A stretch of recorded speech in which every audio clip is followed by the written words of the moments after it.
première interviewée cette Wow. année au Cœur des Poneys. C'est un honneur. Donc Marie, Maëlle.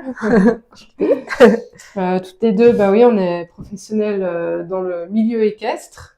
Un peu malgré nous, quelque part, hein, on a décidé de vivre de notre passion, alors que ben, c'est vrai que comme on l'avait échangé, toute notre famille, tous nos proches étaient plutôt à dire non, tu peux pas vivre du cheval, c'est pas possible, c'est un milieu trop difficile et trop austère, on va dire.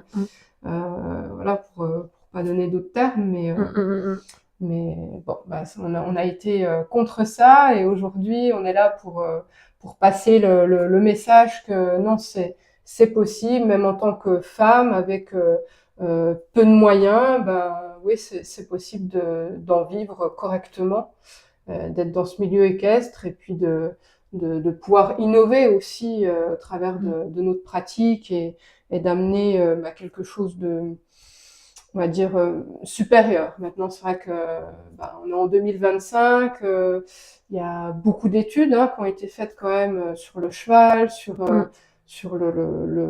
aussi l'émotionnel, que ce soit pour le cavalier, pour ceux qui travaillent aussi au milieu des chevaux, ou pour les chevaux. Et je pense qu'aujourd'hui, ben, on peut plus travailler comme il y a même 10 ans en arrière. Voilà, il faut vraiment revoir les choses et avancer avec toutes ces connaissances qu'on a, quoi. Et ben, je vais te laisser peut-être te présenter, expliquer voilà ce que tu fais ici, donc aux chevaux d'Arcan, c'est ça? Chevaux de Beltane. Chevaux de Beltane, pardon. Chevaux d'Arcan, je confonds avec ta collègue Claire, c'est ça. Bon, après, vous offrez un peu le même style, finalement, quand même. Je pense que ça se rejoint, sur les valeurs, en tout cas, et après, chacun sa nature humaine, mais sa personnalité. Mais, ouais. Et ben, moi, je suis Marie, et je suis enseignante équestre pour des cavaliers de loisirs, adolescents et adultes. Et puis, j'aime à dire que j'aide les cavaliers à transformer chaque interaction avec le cheval en une opportunité de croissance mutuelle. Je suis aussi la créatrice des chevaux de Beltane et gérante voilà, de ce lieu. J'ai quelques chevaux en pension aussi ici. Et voilà, j'organise des stages, des cours réguliers. Et donc, qu'est-ce que tu peux dire alors sur cet accompagnement? Finalement, il n'est pas classique de ce que j'ai pu voir, de ce que tu entreprends avec les personnes. Bah, déjà, c'est en petit nombre. Ouais. Et puis, on reviendra après sur la cavalerie que tu as, qui est d'ailleurs vraiment à taille du coup humaine, et pour le respect, le bien-être que tu peux apporter aux chevaux, mais aussi aux cavaliers qui viennent chez toi te rencontrer et prendre des cours. Oui. Oui, alors ici, ce qui est un petit peu différent par rapport à un centre équestre conventionnel, il y a pas mal de points, mais c'est vrai que par rapport à l'humain, c'est vraiment important pour moi que c'est la bienveillance envers les humains aussi. C'est vraiment important. Donc, de façon très concrète, par exemple, on fait une météo du cœur, un scan corporel, émotionnel, un petit tour de table au début de chaque séance. Voilà, ça, c'est des rituels que l'on pratique tout naturellement ici. C'est des choses qu'on ne voit pas toujours en centre équestre, enfin, très rarement en centre équestre.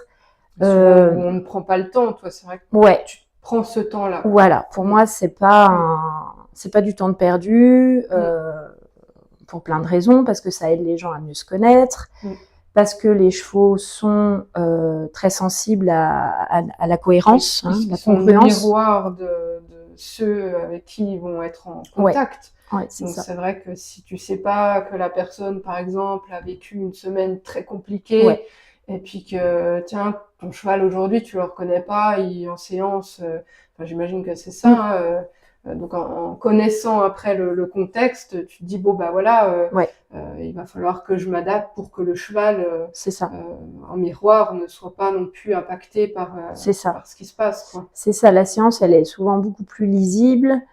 Il y a aussi le fait que on vit dans une société où, à part si les personnes elles font tout un travail de développement personnel, des ateliers, elles se prennent en charge en fait de ce côté-là. C'est encore un peu timide dans les écoles, souvent dans les familles également. Donc du coup, en fait, les gens, ils n'ont pas forcément même pas conscience dans quel état émotionnel ils se trouvent. C'est pas quelque chose qu'ils font tous les matins, comme se laver les dents. C'est pas encore une hygiène qui est là pour tout le monde. Donc en fait, parfois ils ne savent même pas en fait s'ils prennent pas ce temps-là. Et puis, les émotions, c'est vraiment des messagers de nos besoins. Et donc, ça amène aussi à se responsabiliser. Si on a besoin de douceur, par exemple, de cocooning, et qu'on se lance tête baissée dans une séance hyper challenge, hyper dynamique, évidemment, on va droit dans le mur. Ça va pas le faire. Ça va pas le faire. Notre volonté, elle veut, mais au fond, il y a toutes nos autres parts, plusieurs de nos parts, ou même déjà une, qui a besoin d'autre chose. Donc en fait, il y a une incohérence et qui fait que inévitablement ça va pas fonctionner. Et donc pour ces raisons-là, et puis oui, comme tu as dit, moi ça me permet d'ajuster mon exigence entre guillemets, enfin comment est-ce que je vais être plutôt boostante, allez tu lâches pas, ou est-ce qu'au contraire je vais être beaucoup plus souple. Parce qu'il y a des priorités à un moment donné, des fois oui, si on est au bout de sa vie, qu'on a une semaine très compliquée, est-ce qu'on, franchement, qu'elle passe l'épaule en dedans ou trop, c'est pas très, vous voyez, enfin, tu vois, c'est, voilà. Donc j'aime bien avoir cette souplesse.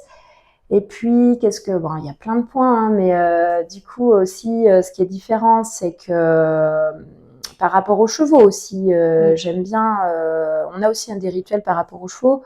Quand on commence la séance, là aussi, on se pose pour bien revenir dans ses pieds, vérifier notre état de présence. Et en même temps, du coin de l'œil, on observe le cheval, on le lit, on se demande est-ce qu'il est disponible pour travailler tout de suite, ou est-ce que lui aussi, il est un peu agité, est-ce qu'il est en sécurité.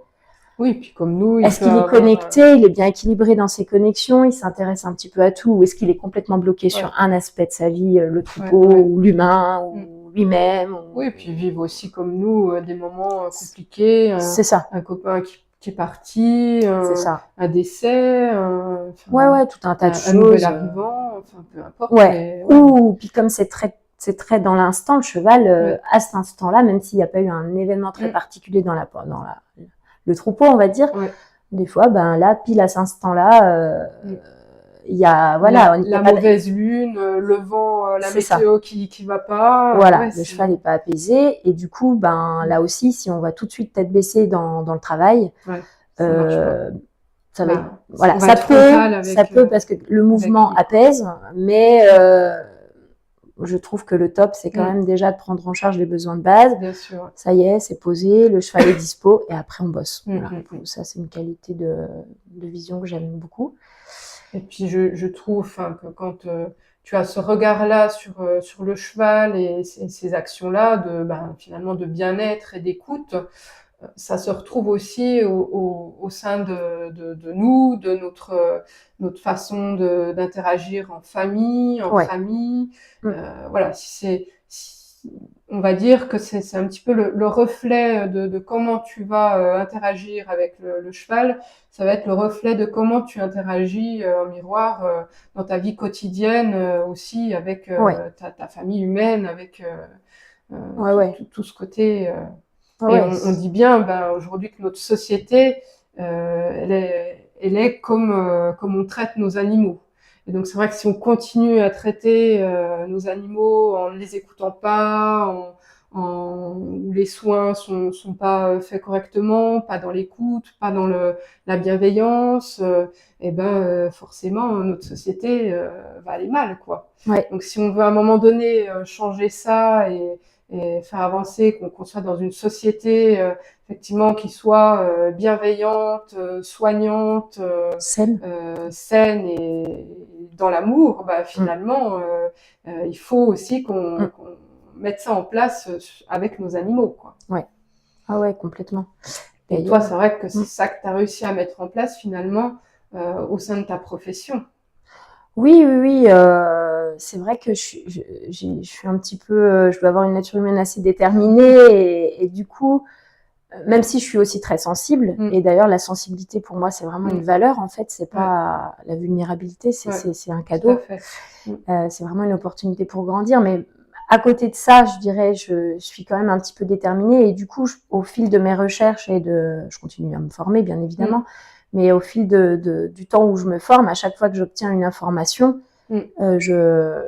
j'arrive pas en fait à me dire ah bah ça c'est l'idéal, mais bon, c'est pas possible. Non, j'ai une tendance à me dire oh, mais c'est trop génial. Bon ben allez, j'en tiens compte dans ma pratique et dans mon école. Donc je l'intègre et donc alors ça, le petit inconvénient, c'est que tous les 6 mois, j'amène des nouveaux trucs à mes élèves et ils se disent ah bah ça y est, il y a une nouvelle petite façon de faire. Alors c'est jamais, on passe jamais de complètement renverser, voilà. Mais c'est vrai que les aides peuvent un petit peu évoluer. Où voilà, il y a des nouveaux rituels, ça bouge quoi, mais c'est comme la vie. Comment ils le perçoivent finalement, ça met peut-être un petit peu de peps et d'énergie dans les cours.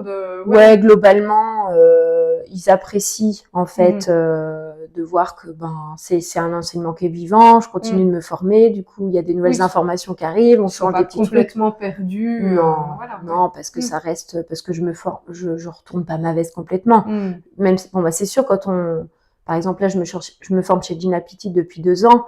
J'acquiers des nouvelles informations, des nouvelles prises de conscience, ou alors on va plus profondément, c'est couche par couche, qu'on intègre des choses. On se remet aussi en question sur sa pratique, c'est comme ça qu'on évolue. Voilà. Moi, c'est vrai que au travers des soins, si je m'étais jamais remise en question, je serais pas à ce stade-là, quoi. Bah oui.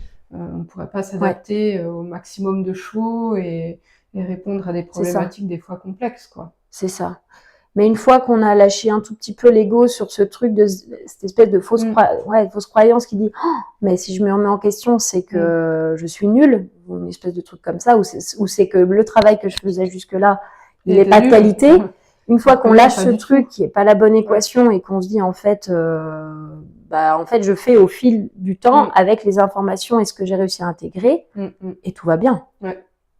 Et moi, pareil, mes enseignants, j'adore les retrouver 6 mois après et me dire, tiens, il y a un nouveau, ça y est, il y a un nouveau truc qu'elle a processé. En ce moment, elle est dans ce truc.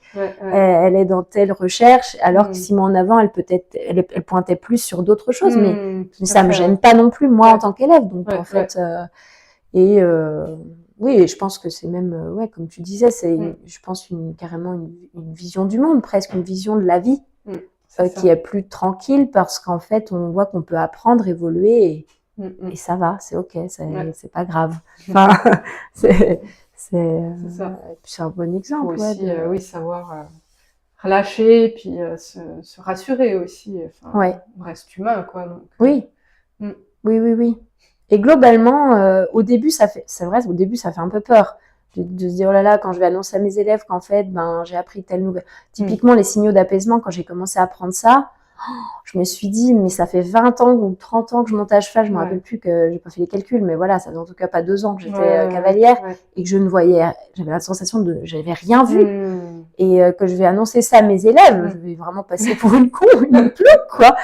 Et en fait, non. Même, on se rend vite compte que c'est vachement rassurant pour eux parce qu'ils ressentent la même chose, en fait.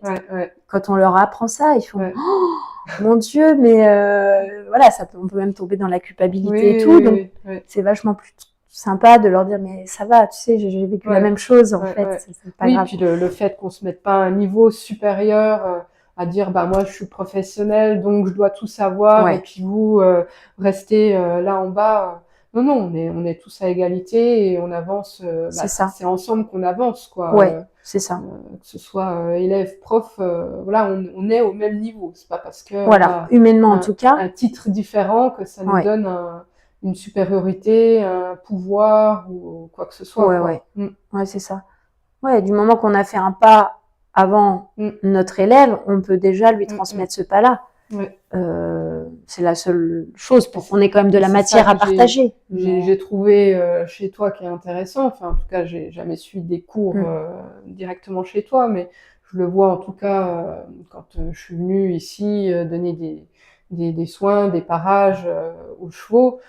C'est vrai que t'hésites pas, tu donnes tout, quoi. Toute la connaissance est transmise et passée aux élèves, quoi. Il n'y a pas de stratégie de... Non. Parce qu'il y a des fois aussi ce côté-là où Moi, j'ai pu en tout cas l'expérimenter, hein, à prendre des cours avec certaines personnes et pour après être autonome avec son cheval, où c'est très compliqué. On se dit, bah non, si le prof n'est pas là au milieu de la carrière, je peux rien faire, quoi. Ouais. Donc toi, tu as quand même cette bienveillance et cette volonté de donner l'autonomie aux personnes pour qu'un jour, elles puissent avoir aussi leur propre cheval. C'est ça. Et être autonomes avec leur propre cheval, quoi. Oui. Ce qui devrait être le but de tout centre équestre, finalement. Ouais. Oui. Oui. Mais c'est vrai que là-dessus, dans ton domaine, tu vois ça aussi beaucoup. On forme des cavaliers et pas des humains de chevaux, quoi.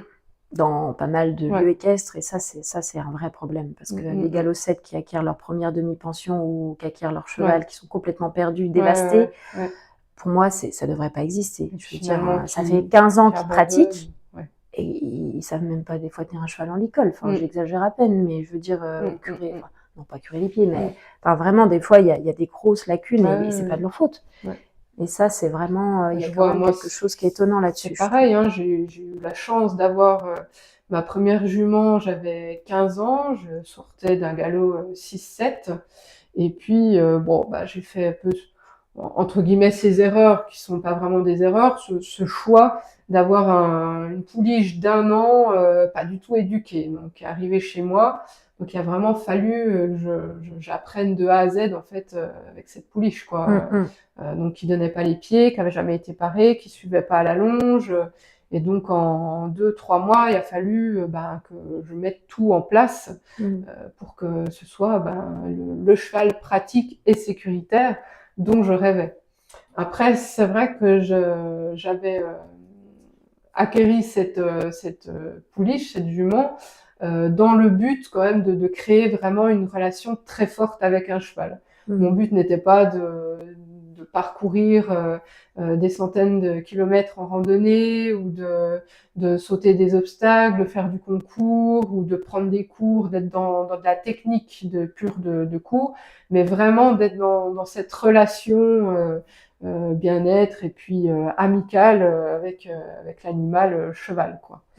Donc dans ce but-là, c'est vrai que je me suis pris en main, je me suis dit ok, je suis sur un galop 6-7, super, t'as la technique pour faire un déplacement latéral, un départ au galop, changement de pied, n'importe quoi.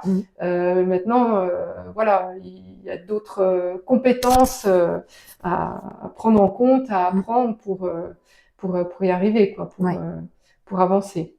Donc c'est vrai qu'à l'époque, c'était le tout début de l'éthologie là qui arrivait, l'étude du comportement du cheval, hein, qui arrivait en France. Donc là, j'ai tout de suite pris les bouquins. Je me rappelle, c'était le livre de Pat Parelli, qui n'était pas encore en français, qui était encore en anglais. Donc moi qui lis pas du tout l'anglais, j'étais là avec mon dictionnaire. Non, mais c'est que j'étais motivée.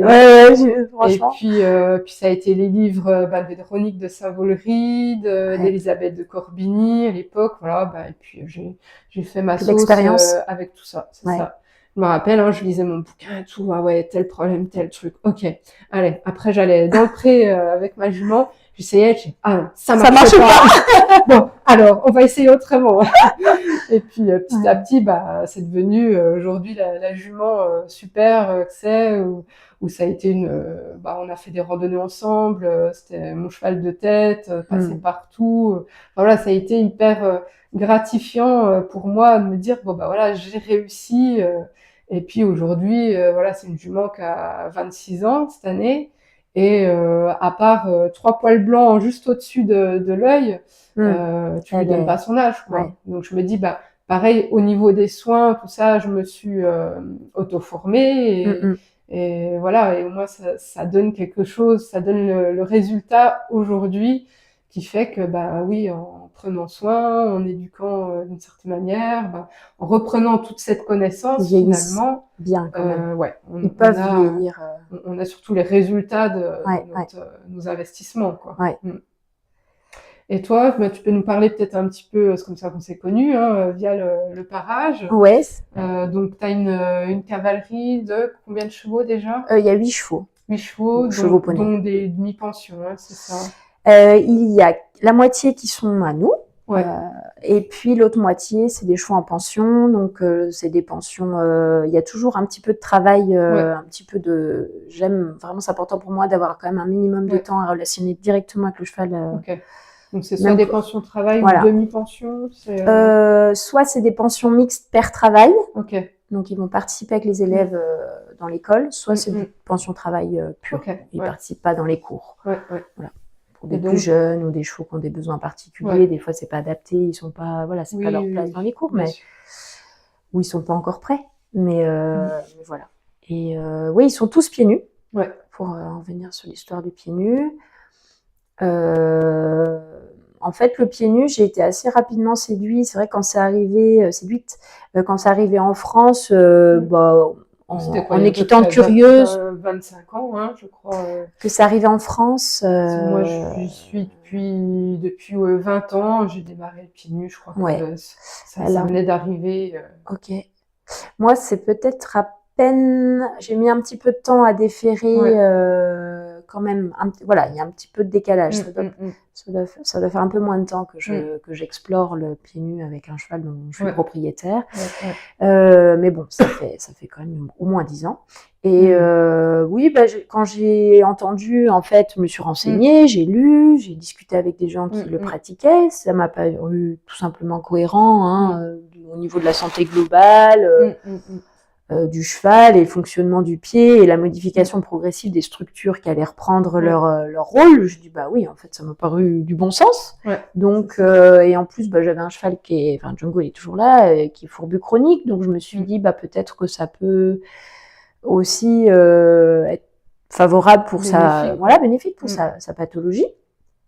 Et puis, voilà, je suis rentrée là-dedans donc, t'as démarré le pied nu grâce à ce cheval, c'est ça, grâce à la... J'arrive plus à me rappeler si c'est les deux motivations, si c'est le fait qu'il soit fourbu qui m'a fait me renseigner, je sais, ou alors si de toute façon il y avait des enseignants à moi à l'époque qui étaient là-dedans à fond, hyper convaincus, avec qui j'ai pu acquérir des informations. Voilà, la poule ou l'œuf, je sais plus trop. Mais voilà, au début, j'ai juste commencé par déférer progressivement et puis avec des chaussures. Déjà ce que ça donnait. Voilà, et puis passer le temps. Quoi. Voilà. Bon, j'ai eu la chance quand même d'avoir tout de suite été bien mise en garde sur l'implication que ça allait me demander. Donc, j'ai pas été cuicule les petits oiseaux, je vais juste déférer et puis ça ira bien. Donc ça, c'est tant mieux parce que c'est vrai que je pense que c'est pas une bonne vision. Enfin, c'est pas réaliste en tout cas. Donc voilà, je savais que ça allait prendre un certain temps, je savais que le cheval il aurait un comportement, une sensibilité différente et que ça serait accepté. J'allais pas avoir un cheval qui galope aux mêmes endroits qu'un cheval ferré, et donc soit c'est ok pour moi, soit ça l'est pas, ça l'était donc. Mais en fait, en même temps, je vois moi, j'ai suivi un enseignement avec c'était un professionnel qui faisait essentiellement de la randonnée. Et c'est vrai que j'ai été sensibilisée à toutes les règles de sécurité qu'on peut avoir en extérieur avec un cheval. Et l'une des règles, c'est on ne galope pas sur du dur avec un cheval, quoi. Oui, normalement, quel que soit normalement, que ce soit ferré, pas ferré. C'est ça. C'est vrai que ça fait partie des règles pour prendre soin de son cheval. Où on ne galope pas si on ne connaît pas le terrain, si par exemple on est dans de l'herbe haute, on n'est pas sûr qu'il n'y ait pas un trou ou quoi que ce soit. Enfin voilà, c'est peut-être des règles de sécurité, basiques, mais que moi à l'époque j'ai appris et que finalement on retrouve dans le pied nu, mais qui sont pas inventés pour le pied nu, quoi. Finalement, c'est du bon sens. C'est ce qui a toujours été prôné finalement par des bons professionnels de la randonnée. Oui, tout à fait. Oui, moi je te rejoins complètement. Après, c'est vrai que y a des personnes qui aiment bien les allures. Je pense qu'elles au moins trotter, elles trottent. Parfois, il y a un petit peu d'herbe qui a poussé sur les cailloux. Et puis ça passe quand c'est ferré. Mais quand on est pieds nus, le cheval il va juste nous dire non, mais là, j'ai pas envie de trotter en fait. donc voilà. Mais bon, en tout cas, pour moi, c'était tranquille de changer de modalité. Puis en effet, j'étais pas du genre de personne à faire des randos de 50 bandes par jour avec que du trot et du galop déjà ferré. Donc en fait, oui, ça n'a pas bougé énormément. Voilà. Et puis, par contre, c'est vrai que je me suis vite rendu compte que, en plus, comme Django il est fourbu chronique, il y a aussi les apports alimentaires, en plus dans le Jura, donc avec une herbe riche. Je me suis vite dit, oulala, mais juste une vie en troupeau, full grass, dans voilà, des grands parcs, et pour ses pieds et pour son métabolisme global.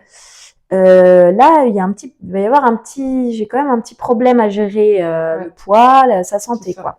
Puis d'autant plus que tu donnes des cours avec ces chevaux, si à un moment donné, comme tu dis, tu prends en compte leur santé mentale, si la santé physique, elle ne suit pas non plus, tu peux pas donner des cours de qualité avec qui se sentent pas bien, quoi. Non, c'est ça. Donc, bon, bah là, du coup, c'est pareil, c'est arrivé il y a, je sais pas, 10-15 ans, les infos sur le Paddock Paradise, en tout cas, les infrastructures avec ce type de principe.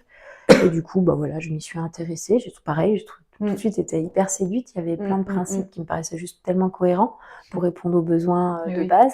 Après, encore une fois, on pourrait nuancer. Il y a aussi des inconvénients, mais globalement, moi, je suis hyper satisfaite des infrastructures là, avec des équipistes, certaines stabilisées. C'est ça, on est sur un équipiste. Tu as juste, on va dire, une grande stabulation où les chevaux peuvent venir s'arrêter dessous. Tu as le côté sellerie, voilà, où les cavaliers peuvent venir seller à l'abri leur cheval. Et puis, tu as cette carrière au milieu de l'équipiste en copeaux bois. Ouais, en plaquette de bois la carrière. Plaquette de bois. Voilà, et puis après, la gestion des pâtures. Qui présente finalement pour toi que des avantages, puisque tout ce qui a été investissement, finalement, on n'est pas sur un gros truc de centre équestre à 1 million d'euros, qu'on peut voir certaines fois. On est sur une gestion d'un petit troupeau, vraiment taille humaine, donc ce qui te laisse vraiment un confort, que ce soit financier, familial, de travail. Voilà, c'est... Oui, c'est une vision, ça a été dès le début une vision assez permaculturelle, en fait, sur comment on va concilier, en fait. Donc oui, un troupeau à taille humaine, ça te permet de plus les connaître, plus s'en occuper, sans te mettre dans le rouge au niveau des charges. Parce que moi, ils voient le dentiste, l'ostéo tous les ans. S'il faut faire venir l'ostéo 2 ou 3 fois par an, parce que c'est un cheval qui a une année un peu difficile au niveau locomoteur, on le fait. T'as aussi toutes les plantes, c'est vrai que voilà, l'accompagnement en phyto, on essaie de prévenir plutôt que guérir. Globalement, c'est vrai que je vois quasiment jamais le vétérinaire. Bon, il y a le pied nu. Voilà, tout ça, mais c'est vrai que pour en revenir à cette histoire d'investissement, le manège, par exemple, c'est quelque chose. Si j'avais un conseil une discussion avec un professionnel ou un futur professionnel, je lui dirais réfléchis bien. Fais bien, pose bien tes additions, fais bien ton calcul, parce que tu vas devoir fournir combien de cours pour juste payer tes charges avec ce manège. Tout à fait. Voilà, après, à toi de voir, est-ce que tu veux vivre de ton travail, comment tu... Voilà, moi j'ai réfléchi à comment on fait pour quand même ne pas négliger les chevaux, être cohérente au niveau de ses valeurs, mais vivre de son travail. C'est ça. Avoir quand même son dimanche pour vivre en famille. Bon, il s'avère que je suis pas compétitrice, ça tombe bien aussi, mais après, si on est compétiteur, on peut arranger autrement. Mais en tout cas, pour comment profiter de compétition. En gros, le but, c'est comment on reste quelqu'un d'équilibré. Parce que dans le cheval, on peut vite glisser. Si on a de moins en moins d'argent, qu'on travaille comme une dingue, qu'on n'a pas de temps libre, on n'a pas de temps en famille, donc finalement, le nombre de séparations qu'il y a dans le milieu du cheval, etc. Enfin, voilà, on ne peut pas développer, mais puis on connaît tous, je pense que les gens qui écouteront, ils savent très bien de quoi je parle. Donc, voilà, l'idée, c'est comment on est dans un équilibre pour soi, pour sa famille, pour les chevaux et pour les gens qui viennent. Voilà. C'est un peu ça. C'est vrai que tu nous avais donné des tarifs, c'est ça, à peu près d'investissement. On était autour de quoi, 30 000 euros. Le terrassement. Le terrassement, on est sur ces eaux-là. Après, un équipiste, une carrière. Voilà, il faut rajouter la carrière, il faut rajouter, ici on est dans la salle des cavaliers, qui est une petite pièce isolée quand même, bien isolée, donc ça c'est un certain coût quand même. Donc bien sûr ça va un petit peu plus loin que 30 000 euros que le terrassement, mais en tout cas si on rajoute un manège, tu vas exploser le budget, quoi. Voilà, c'est ça. Et par exemple, avec cette carrière, finalement, tu travailles toute l'année sans problème. Il y a beaucoup d'avantages. on est dans le Jura, quand même, météo plutôt pluvieuse. Ouais. Bon, neige, on en a quand même moins ces dernières années, mais il y a quand même le gel. Ouais. On a quand même des météos qui sont pas évidentes non plus. Et puis finalement, ça va. Avec une carrière en plaquettes de bois, oui. c'est quand même un bon Il faut la recharger parce que le bois, j'apprends rien, ça se décompose. Donc il faut la recharger. Les avantages, c'est vraiment qu'il n'y a pas besoin de l'arroser l'été. C'est pas salissant et hyper corrosif. Donc pour des pieds nus, c'est pas mal. C'est assez confortable, c'est ni profond, mais ça renvoie quand même bien le mouvement. Le petit inconvénient, c'est pour des chevaux encore pas très équilibrés sur les allures comme le galop, ça peut être un petit peu fuyant, voilà. C'est mais si je balance, ça leur apprend aussi. Et puis, voilà. Puis si je mets si je fais ma balance bénéfice, franchement, je referai. Je referai le même choix. Et puis, je herse au râteau à main une fois de temps en temps. J'ai pas besoin d'acheter un quad et une herse tous les jours avant de travailler. Ça reste Comme tu le disais, si vraiment, ça reste pratique au niveau de l'entretien. Voilà, au niveau de l'entretien, ça me demande pas. Et puis vraiment, le fait de pas arroser l'été, rien que ça. Et puis, il y a pas de boue non plus. Alors certes, ici, je suis sur du calcaire, donc l'eau s'infiltre bien aussi. C'est vrai que quand je suis arrivée, là, on a aujourd'hui une météo plus qu'exécrable et finalement, tout est sec, quoi. Les chevaux sont pas dans la boue jusque-là. C'est ça qui est top. Même pour toi, pour entretenir, pour travailler. C'est quand même agréable. Pour le moral. Tous les matins, quand tu dois te lever et te dire je vais passer la journée dans sa boue, aller chercher les chevaux là-bas au fond, qui vont pas vouloir venir parce qu'il faut traverser la grosse plaque de boue, etc. Enfin, ça peut arriver. Ça peut arriver qu'ils aillent se promener, et puis du coup, comme c'est certaines pistes en terre, voilà, c'est important d'être transparent. Mais globalement, ils aiment pas la boue. Donc l'hiver, en fait, ils passent beaucoup de temps sur la zone stabilisée. Donc oui, c'est quand même souvent qu'on reste les pieds propres, en fait.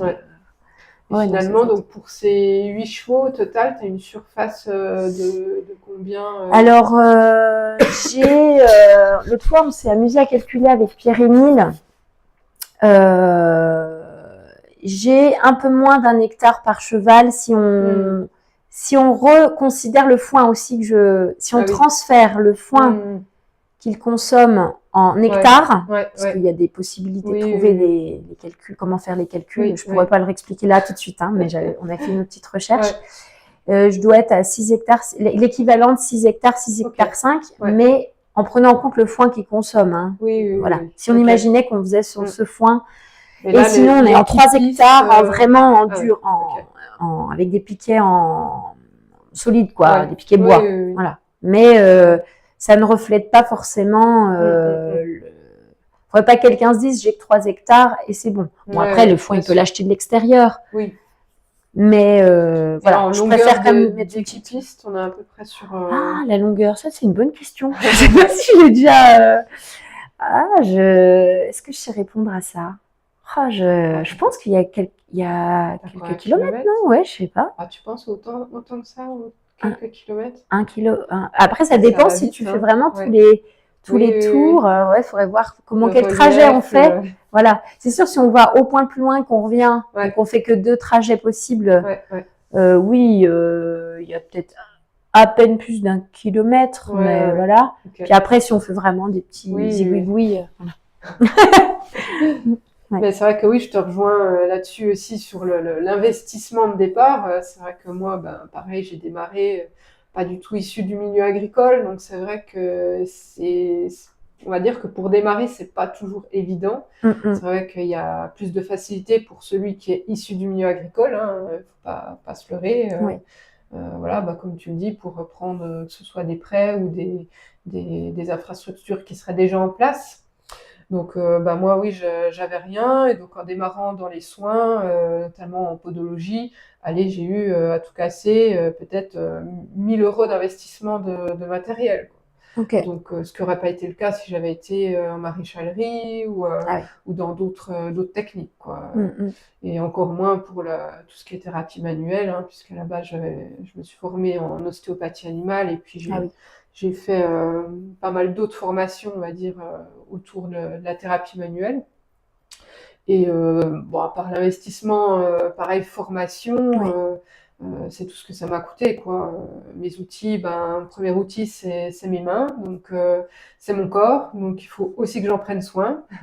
Donc le premier investissement, il se fait là, il se Ouais. fait sur moi, sur que ce soit l'alimentation, que ce soit des pratiques quotidiennes du matin, un petit peu de yoga, un petit peu Oui. d'échauffement. Voilà, c'est tout ça. Après, c'est pas toujours évident de garder, on va dire, ces pratiques quotidiennes, mais je constate en tout cas que quand j'arrive à les faire Ouais. quotidiennement, ça n'a rien à voir. Les journées de travail, elles passent toutes seules, quoi. Ouais. Ouais. Ah oui, ça c'est sûr que. Voilà. Et puis, est-ce que tu voulais nous parler un petit peu aussi des plantes Oui. Donc, tu travailles donc avec avec une Oui. certaine marque et puis avec certaines plantes pour. Oui, par exemple les hépatodétox, là, les hépatodétox, le drainage, ça je le fais en hygiène de. Ok, donc tu fais quoi, une fois par an, ça, sur tes Minimum chevaux une fois par an. Ok. J'essaye de border les vermifuges s'il y en a besoin avant, après, même s'ils sont naturels. Hein. Voilà, donc ça, c'est je travaille avec Gentiana. Enfin, je commande les produits chez eux. Ouais. Et puis après, c'est vraiment plus individualisé avec.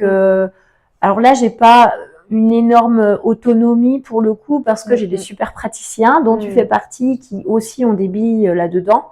Donc du coup, quand il y a pas forcément jusqu'à homopathologie, mais quand on sent que le terrain il est en train de glisser comme ci comme ça sur tel cheval, mon ostéopathe qui est aussi phytothérapeute, vétérinaire, etc. Et toi, tu as aussi quand même pas mal de connaissances. J'échange avec eux, ils me conseillent certaines cures, certains produits, et voilà. Et là, ça permet d'être toujours finalement dans le préventif et pas le curatif. Globalement, oui. Même, oui. tu as des SME, hein, c'est ça, Cushing aussi. Oui, j'ai un Cushing, mais que j'accompagne. Il n'est pas sous j'utilise pas l'allopathie avec lui. Où il n'a pas apparemment des taux énormes non plus. Hein. Je veux pas dire que tous les Cushing peuvent être. Voilà, chacun fait.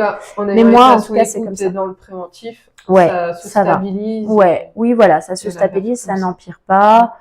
Il y a aussi bien sûr le côté nutritionniste. J'ai fait venir Sabrina Perril qui est nutritionniste et du coup qui m'a donné quand même des bons tuyaux aussi pour notamment pour ce cheval Cushing et ça lui va très bien. Et toi tu complémentes quand même, c'est ça? Alors il y a que lui que je complémente. Bon, il a 27 ans, il a le syndrome de Cushing, et l'hiver. Ok. Voilà. Ouais, la belle saison. Non. À l'herbe. Là je vois qu'il il n'a pas besoin. Et en minéraux, oligo-éléments, tout ça, CMV. Là je donne tous les CMV à tout le monde. Ça m'arrive de faire des pyracelles maison avec de l'argile, du lithotam en plus du sel, éventuellement quelques plantes broyées. Et puis oui, il y a les vermifuges naturels qui peuvent être faits avec le Tanarome. Je sais plus quel est le labo qui fait ça, mais par exemple. Ça m'est arrivé aussi d'utiliser des huiles essentielles, mais bon, j'y vais un petit peu sur des... Il y a Ancelet, je crois, le vétérinaire Ancelet. Oui, ça m'est arrivé aussi de commander des vermifuges naturels à Eric Ancelet, Voilà, c'est un peu en fonction du feeling. Je suis pas forcément sur toujours le même laboratoire. Mais, et puis, je ne suis pas bornée au niveau des vermifuges chimiques, c'est-à-dire que suivant les copros, mes observations... Si ça me dit fort qu'il faut le faire, je le fais. Et puis, ça m'est arrivé de faire pendant 2 ans, d'avoir eu aucun moment le sentiment, l'observation que c'était nécessaire. Mais en général, au bout de 2 ans, là quand même, au moins pour les gars, enfin du coup les gastérophiles, le ténia, tout ça, on ne suit pas trop. Donc voilà. Et ça m'arrive assez souvent que pendant 2 ans, il y a surtout ceux qui ont une super immunité, les copros sont bien, il n'y a aucun observable qui alerte, donc ils font que du naturel, mais bon, au bout de 2 ans, j'aime bien quand même partir un petit peu, voilà. On va dire table rase. Ouais, voilà.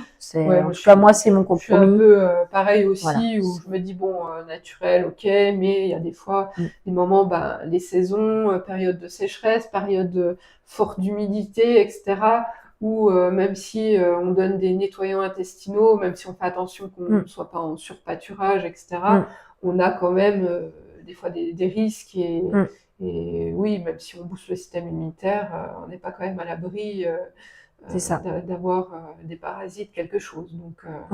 Donc c'est vrai que moi j'aime bien aussi quand même aller tous les 2-3 ans comme toi, refaire au moins un chimique. Je me dis bon. Et puis bon, pour les terrains, ça reste comparativement, si on en faisait 4 par an par cheval, c'est quand même pas comparable les taux que doivent gérer le sol. Derrière, on va refaire la flore intestinale du cheval, tout ça. Donc, j'utilise les EM aussi. Voilà. EM en liquide ou en liquide. Avec le laboratoire Symbiovie, là, dernièrement, sous les conseils de mes praticiens. Principalement. Et l'eau, on n'en parle pas souvent, mais c'est vrai que c'est quand même hyper important parce que, par exemple, une eau du réseau, elle peut avoir pas mal de composants chimiques non voulus, mais voilà, avec que ce soit les désinfectants dedans, ou des fois on retrouve aussi des résidus hormonaux, enfin voilà, il y a un petit peu de tout. Donc c'est vrai que quelque part ça impacte aussi nos chevaux. Moi c'est vrai que je vois quand même de plus en plus de Cushing, de SME, et je me dis quand même, est-ce que ce serait pas aussi ce qu'on retrouve des fois dans l'eau? Voilà. Et toi, tu donnes quoi alors? Tu es dans... Moi, c'est de l'eau de pluie. J'ai une réserve d'eau de pluie. Je pense que c'est l'idéal, ça reste idéal pour le cheval. Bah oui, je pense que si après on est attentif au niveau minéralisation, en tout cas, moi, là, ça fait bientôt 5 ans et demi que je suis installée, j'ai pas de problème. J'avais déjà remarqué ça en proposant à mes chevaux entre de l'eau de pluie et de l'eau du réseau, ils préfèrent l'eau de pluie. Ah ouais.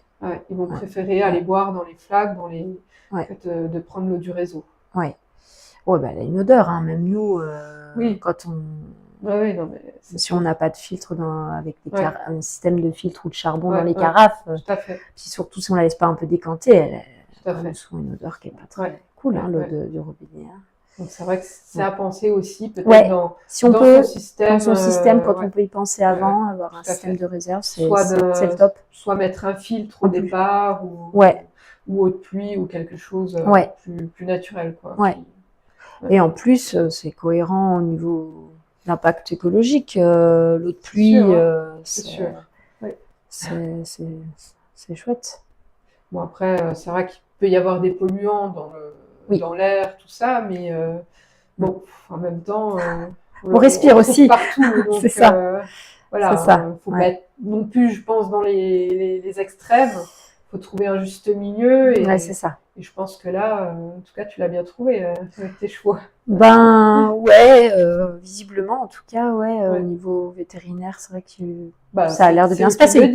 C'est ça. Les courses se passent bien, tu as des chevaux équilibrés, tu as des chevaux en santé, donc, en tout cas qui se maintiennent, où les pathologies ne s'expansent pas, ne se développent pas plus que ça. C'est ça. Donc voilà, le résultat est là, quoi. Non, je suis assez contente. Et qu'est-ce que tu aurais comme conseil à donner pour celui qui a envie d'avoir un cheval pieds nus, d'avoir de pouvoir garder son cheval pieds nus, d'avoir...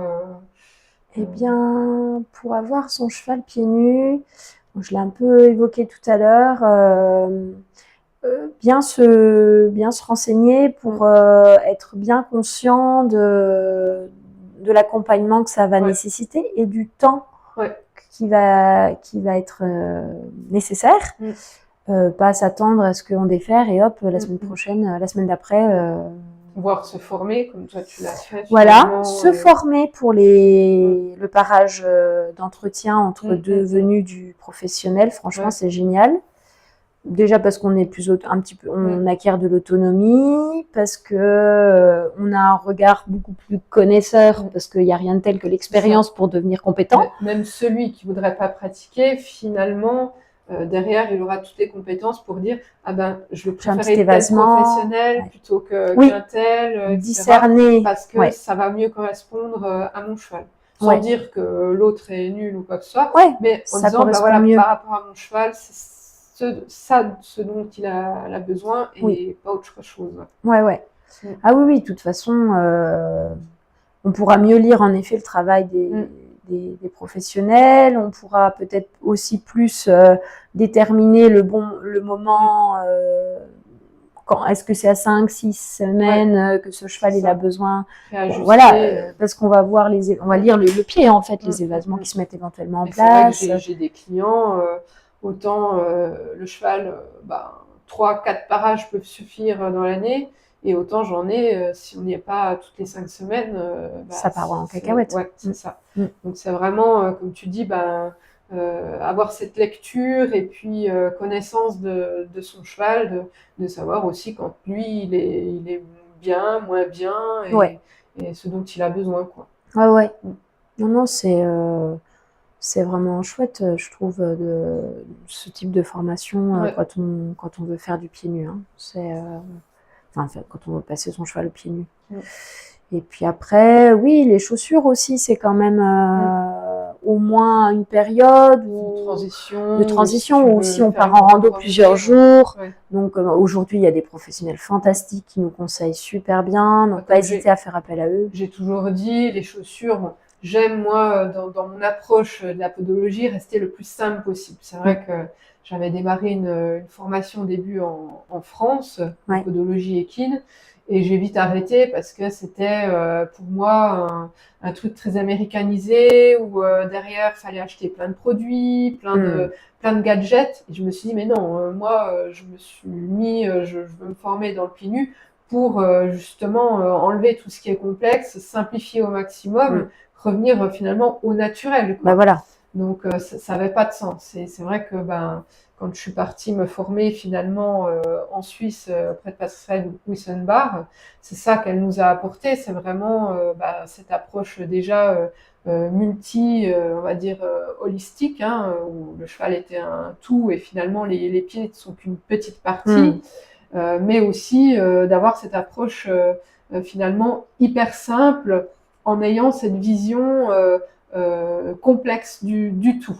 Donc, et ça là-dessus, c'est vrai que ça m'a beaucoup servi, et je te rejoins là-dessus sur les chaussures. Bon, c'est bien de les avoir, mais voilà, pour moi je dis c'est une roue de secours. Ça va pas empêcher de se dire allez, on met les chaussures, et c'est comme si t'étais ferré. On ne regarde rien, on va pas regarder. C'est pas dans ce sens-là. Voilà. Moi, je le pratique comme ça. Parce que j'ai même eu des fois des gens qui me disaient ah bah là, est-ce que tu peux parer mon cheval pour qu'il puisse rentrer dans la chaussure? Alors je dis non, bah là on n'est plus complètement, on n'est plus dans le thème là.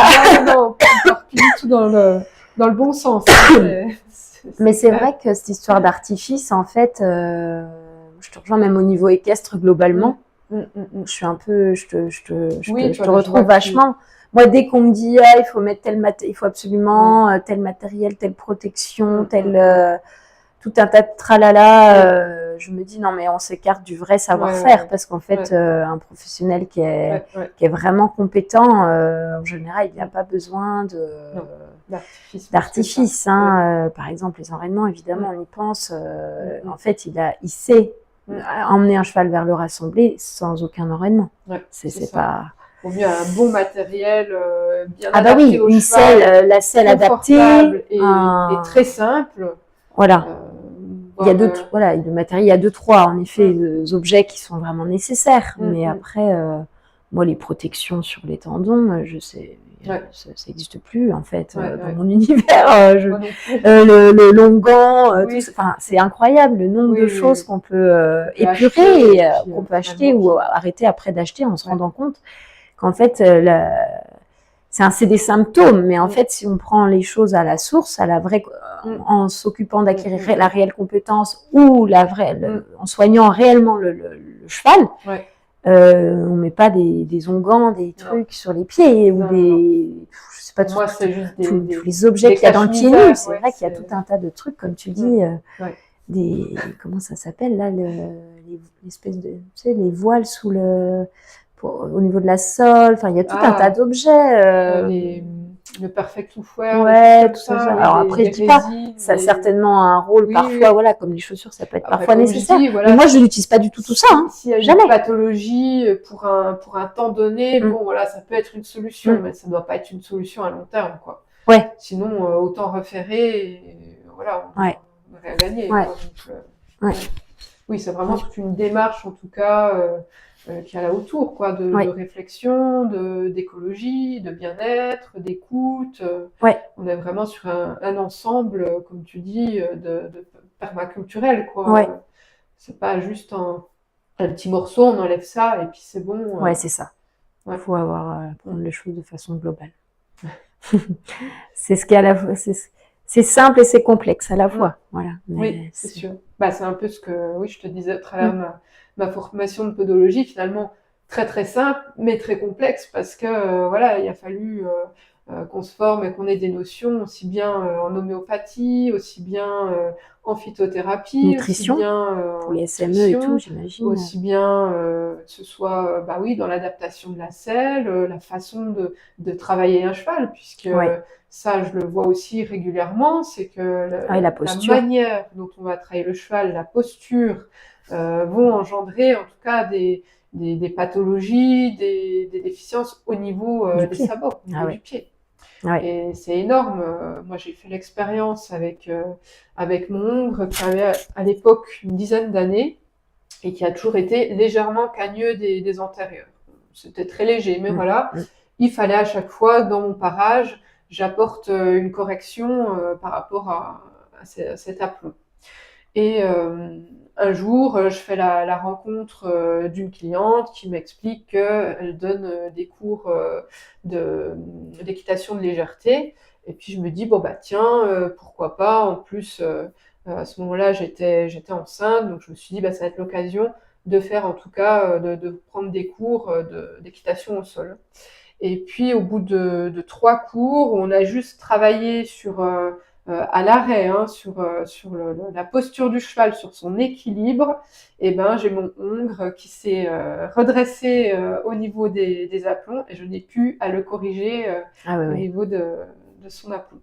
Ah oui. Donc ça a un impact énorme et on se rend pas compte que, oui, moi au début j'étais là à dire je fais de la balade, reine longue, sans mort, c'est super, ça va dans le bien-être du cheval. Et finalement, non, c'est là où j'ai vu la limite. C'est que si on travaille pas sur cet équilibre, sur toute cette gymnastique qui est apprise, on va dire, dans l'équitation même ancestrale et classique, par des grands écuyers, on passe à côté de quelque chose. C'est ça. Le cheval en a besoin et là, je l'ai compris, en tout cas, l'impact au niveau du pied, quoi. Ouais. Ah oui, non, mais dès qu'on dit au naturel, ça vire au simpliste. Ouais. Non. En général, là... Ça implique quand même une forte connaissance. Et ça implique de se réapproprier cette connaissance, finalement, que je trouve qu'on perd justement au travers de un peu déjà, oui, cet enseignement qui serait, comme tu dis, basique, où on t'apprend juste à être cavalier et non pas homme de cheval, puisque homme de cheval, c'est ça, finalement, c'est comme tu le dis, l'observation de son cheval, la prise en compte de l'émotionnel, la prise en compte de l'environnement, enfin c'est un tout, quoi. En fait, comme c'est une pensée que j'ai souvent, je me dis en fait être moniteur d'équitation, c'est être comportementaliste, c'est être psychologue, c'est être femme de terrain, clôture, bouillasse et compagnie. Ça peut être un peu pareur, enfin on n'est pas mais quand même savoir parer, par exemple. Être un peu infirmier pour chevaux, kiné pour chevaux et pour humains, savoir super bien lire le corps d'un humain, c'est quand même super intéressant. Alors on n'est pas kiné, mais avoir 2-3 notions de tiens là le dos quand ça se passe ça, tiens qu'elle oublie le bassin, tac. des corrélations minimum sur comment ça marche le corps humain, un fémur, tout ça. Ça change quand même énormément. Enfin, et donc c'est tout ça. Et même être cavalier presque. À la fois simple et à la fois complexe parce que ça demande quand même de s'approprier toutes ces connaissances. C'est ça. Et c'est vrai que des fois, je vois qu'il y a des personnes qui sont un petit peu rebutées par le côté, j'allais dire intellectuel, c'est-à-dire qu'à un moment donné, toutes ces facettes qu'on vient de donner, si on veut les explorer honnêtement, il faut s'investir quand même aussi intellectuellement. Alors dans les savoir-faire clairement, mais aussi se documenter, faut aimer quand même lire, chercher, rencontrer d'autres personnes et puis creuser, discuter. Et c'est là où on dit, quand on voit les maîtres avant, c'était quand même des génies. Enfin, je veux dire, c'était des tronches, quoi. Et on comprend pourquoi. Parce qu'en fait, accompagner un cheval dignement, c'est pas rien. C'est pas, je le mets dans le pré, je fais ma petite balade. On peut, après, chacun va là dans l'espace. Il faut avoir conscience qu'il y a un impact. Mon message, c'est que si on peut pas tout vouloir, c'est-à-dire qu'on peut pas vouloir acquérir un cheval sans s'impliquer et que dans ce cas-là, il n'y ait pas des dommages collatéraux. Voilà, c'est un peu ça que je veux dire. C'est-à-dire que si on veut atteindre certains équilibres, alors au niveau équestre, mais au niveau de tout, d'être épanoui dans sa pratique et pas toujours en train de j'y arrive pas, du coup les nœuds au cerveau, les nœuds dans le ventre et tout. Ça se mérite quand même. On peut pas dire le contraire. Ça demande un certain investissement. Donc voilà. C'est aussi ça qui est génial. C'est que c'est vrai que c'est pas si simple. Il faudrait des maris un petit peu partout en France. Il y en a quand même de plus en plus. Il y en a de plus en plus. C'est vrai. Ça, c'est quand même cool. En tout cas, c'est aussi des mails. D'apporter cette ouverture aux autres et c'est cet apport de connaissances, quoi. Il y a des possibles d'apprendre tout ça, de venir et puis de se sentir bien accueilli. C'est vrai que moi, quand j'ai appris l'équitation, il y a plus de 20 ans en arrière, c'était quand même assez austère et très militaire, donc il fallait quand même être motivé pour rester et il fallait quand même que la passion soit très très forte, quoi. Humainement, c'est vrai qu'on on a supporté des trucs, on sait pourquoi à un moment donné on a dit non, là c'est terminé, je veux plus ça. Mais c'est vrai que il y a pas plus tard que hier ou avant-hier, j'ai eu une personne qui m'a appelée, qui m'a dit voilà, je monte dans un club et puis là c'est la goutte, j'en peux plus, quoi. C'est la goutte d'eau. Moi, ça fait longtemps que ça me titille et que je vois bien que ça grince en moi. Je me dis mais ça c'est pas normal, c'est pas possible et tout. Mais il y a un moment donné là, ça devient trop et on cherche des solutions. Et c'est quand même trop bien parce qu'on est quand même dans une époque où, même si on n'est pas majoritaire, il y a des petits espaces ressources, des petits oasis, comme on dit, qui existent. Et c'est quand même cool parce que nous, il y a 15 ans, à part les bouquins, tu te rappelles, il y a 15, 20, même plus. Il a fallu démarrer. On était un peu, je sens qu'il y a un autre possible, mais on savait pas par où quel bout commencer, quoi. Je me souviens avec ma pouliche, où les gens me regardaient et disaient, oh là, jamais elle va s'en sortir, elle va la revendre. C'était, mais jamais à dire, attends, on va t'aider, tiens, il y a des solutions. Non, c'était, débrouille-toi, et voilà, tu vas jamais y arriver. Donc bon, c'est ce qui m'a aussi un petit peu challengée, et puis vraiment cette motivation de dire, non, moi je veux développer vraiment une belle complicité avec un cheval, pas me faire peur, puis vivre des belles aventures avec mon cheval, quoi. Donc c'est vrai que j'en ai entendu des vertes et des pas mûres, quoi. Il faut pas se laisser décourager, hein. Non. En tout cas, je te remercie pour cet échange. Merci Maëlle. Je sais pas si tu veux rajouter quelque chose ou je crois qu'on a un petit peu non, qu'est-ce que le petit mot de la fin, qu'est-ce que ça pourrait être la petite chose que je réapprends quasiment à chaque fois, la petite phrase qui me revient souvent, c'est que j'en fais trop. Donc voilà, peut-être ce petit enseignement, puis sur tous les plans, quoi. Soit dans les aides, soit dans mon mental, dans ma vision, que je suis trop, je veux trop un truc, ou voilà. Et ça, c'est ce qui me renseigne tout le temps, les chevaux. Voilà, ça serait peut-être un petit... Lâcher le truc, tu sais que t'as tout en toi et que... ouais, et puis physiquement, tu vois, on bouge Ouais. trop, on gigote trop, on en fait trop, on veut faire, tu vois. Ouais, ouais. Et ça, c'est tout le temps, ça revient tout le temps. Finalement, j'en faisais trop. Tout doit être déjà mentalisé et finalement tout le reste suit, quoi. Il faut avoir conscience de du mouvement, par exemple, dans lequel qu'on l'on souhaite, mais ne pas tomber dans le faire. C'est ça qui est compliqué pour le cerveau humain, visiblement. C'est que du coup, on s'implique presque trop. Pour le coup, là, dans le mouvement, on est trop dans le faire, alors qu'il faut suggérer, demander, suggérer et attendre. Et ça, en fait, c'est hyper dur.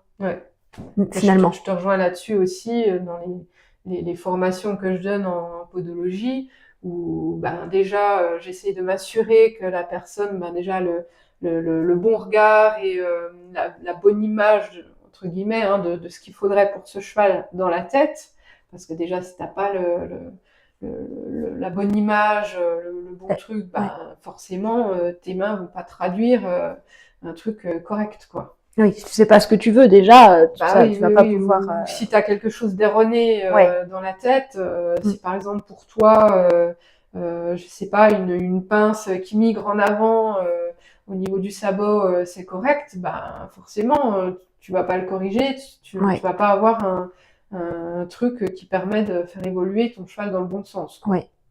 Et après effectivement, c'est le trop, on se dit c'est physique, allez on y va, les gros coups de râpe. Alors je dis mais non, en fait c'est tout simple. Si t'as la bonne lecture, le bon geste, hop, ça doit être fluide. Je sais pas toi maintenant en combien de temps tu pars tes chevaux, mais maintenant c'est beaucoup plus rapide. Ouais, ça a bien progressé. C'est de 20 à 40 minutes. Alors tu vas me dire c'est du simple au double. Oui, mais ça dépend aussi si t'as le cheval fourbu ou si t'as le cheval. Voilà. Mais il y a des pieds qui sont assez, qui sont assez simples. Ça va maintenant. Finalement, t'as ce coup d'œil, tu lèves, hop, petit coup de râpe là, il n'y a pas à y toucher. Comme je dis toujours, moins on en fait, mieux on se porte. C'est toujours le même. Même chose, quoi. Eh ben oui. Oui, tu vois, on en revient. On en fait trop. C'est ça. On en fait trop. Ouais. Eh ben merci. Merci Maëlle.